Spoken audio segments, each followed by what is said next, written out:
Bonjour à toi cher spectateur, le calendrier de Patrick Ridremont, c'est un film qui m'intéressait beaucoup.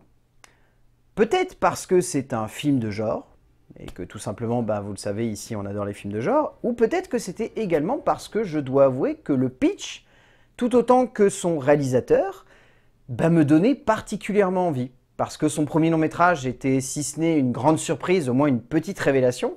Et en plus de ça, on était sur typiquement le genre de long métrage d'épouvante que j'apprécie s'ils sont maîtrisés. Le résumé pour faire simple, Eva est une jeune femme qui n'a jamais forcément connu le bonheur depuis son accident de voiture qui lui a coûté ses jambes.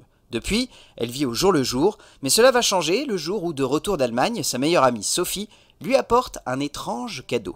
Parce que oui, on est sur un long métrage de genre qui a une petite mythologie et qui va chercher à la porter dans une direction où on va se laisser embarquer dans une aventure où il va y avoir nombreuses péripéties et retournements de situation, ainsi que des petits instants de frisson.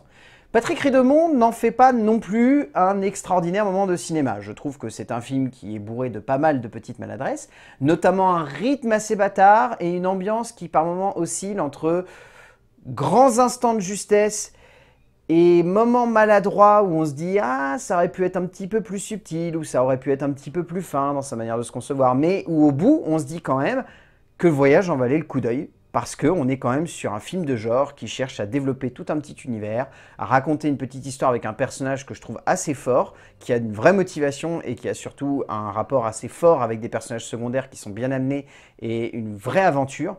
Et c'est ça en fait qui a réussi à me convaincre, c'est que même si je vois toutes les nombreuses maladresses qui parsèment entièrement le chemin de ce long métrage, je ne peux pas m'empêcher de me dire qu'au moins, il y a une proposition d'univers et il y a une vraie ambition de metteur en scène derrière. Le cinéma d'épouvante francophone a souvent tendance à chercher à explorer, si ce n'est les méandres de l'esprit humain, en tout cas à questionner ses envies profondes et son besoin parfois de reconnaissance, sans chercher non plus tant que cela à utiliser des outils de cinéma de genre ou d'épouvante à l'état brut. Pourtant, Patrick Ridremont a donc souhaité, pour son deuxième long métrage en tant que réalisateur, jouer avec une idée assez fascinante du cinéma d'épouvante pour développer un film, pas forcément très subtil dans sa manière d'aborder le genre, mais qui nous embarque tout de même dans un récit prenant, assez haletant, pas toujours aussi fin que son pitch, mais divertissant. En termes d'écriture, Patrick Ridremont, qui a conçu seul l'écriture de son métrage, a vraiment choisi le plus possible de, d'abord dans un premier temps, placer tranquillement sa mythologie et créer une forme de mystère autour de son personnage. Notamment ce fameux Hish, qui est un personnage dont on ne saura rien, hein, je vous le dis tout de suite. C'est pas le but du long métrage, je trouve ça très intéressant d'ailleurs, c'est de créer une mythologie, mais de ne pas l'expliquer. Ce qui est une bonne chose, parce qu'on a tendance aujourd'hui à créer des mythologies et à vouloir constamment revenir sur les origines de cette mythologie. Je prends par exemple tous les films qui ont été dans l'univers Conjuring, des espèces d'énormes morceaux explicatifs sur les origines de machin, machine, etc. Pourquoi il y a une nonne, pourquoi il y a une dame blanche, etc. Là au moins, Ish n'est jamais pleinement expliqué. C'est un antagoniste. Il a son calendrier. Il faut ouvrir les cases. Débrouille-toi avec ça. Et là-dessus, je trouve qu'au moins, en tant que scénariste, aller dans cette direction, mine de rien, aujourd'hui, c'est audacieux. C'est peut-être pas forcément amené de la manière la plus subtile qui soit au sein de ce récit, mais Ridremont, au moins, a cette idée. Créer une mythologie, créer un personnage fort, et ne pas se limiter à vouloir expliquer absolument les origines de ce calendrier. Le but étant de découvrir si, à la fin, elle va réellement avoir le droit à sa récompense. Et c'est ça, en fait, qui est très fort, c'est que cette écriture, même si derrière, il y a quand même pas mal de maladresse, au moins, dans sa base, Ridremont a choisi de vouloir respecter une ambition première, créer un personnage d'antagoniste fort, qui renoue avec une certaine mythologie du cinéma d'épouvante, et un côté presque mystique dans la manière d'amener son personnage, et de ne pas chercher à l'expliquer, mais de raconter l'histoire d'une jeune femme qui va devoir passer des étapes pour se redécouvrir. Ridremont met assez bien en relief la quête de son personnage central, et en cela, l'écriture ressort comme étant un joli moment de cinéma assez intense, mais qui manque cruellement de subtilité et de sobriété dans sa manière de jouer avec la peur et de construire quelque chose qui soit à la hauteur de sa mythologie.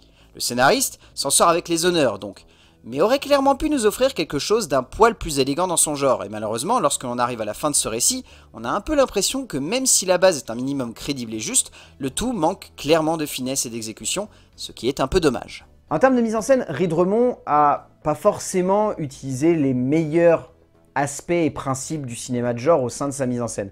Le film est assez intéressant parce que le contexte dans lequel le film se passe est rarement utilisé au sein du cinéma d'épouvante. C'est un contexte qu'on a tendance plutôt à mettre en avant dans les comédies romantiques, à la limite les films tragiques, plutôt les vrais moments de comédie potache, mais c'est tout. La plupart du temps, sinon, le cinéma d'épouvante se passe dans la période d'Halloween ou autre. Et là, c'est vrai que je crois que, à part Black Christmas ou des films comme ça qui arrivent vraiment à bien utiliser, je parle de l'original, hein, pas du remake, à bien utiliser le contexte de Noël, là je trouve qu'ici, l'avant-Noël, du coup, est bien amené de la part de Ray Dremond et sert surtout de contexte assez intéressant en termes de mise en scène pour plonger le personnage principal et le spectateur dans une ambiance qui, du coup, est plutôt propice d'ordinaire à la fête et où là, du coup, incite presque plutôt à y voir un côté un peu macabre et glauque. Et je trouve que là-dessus, arriver bien comme ça à jouer avec l'ambiance de cette période, c'est quelque chose de très fort.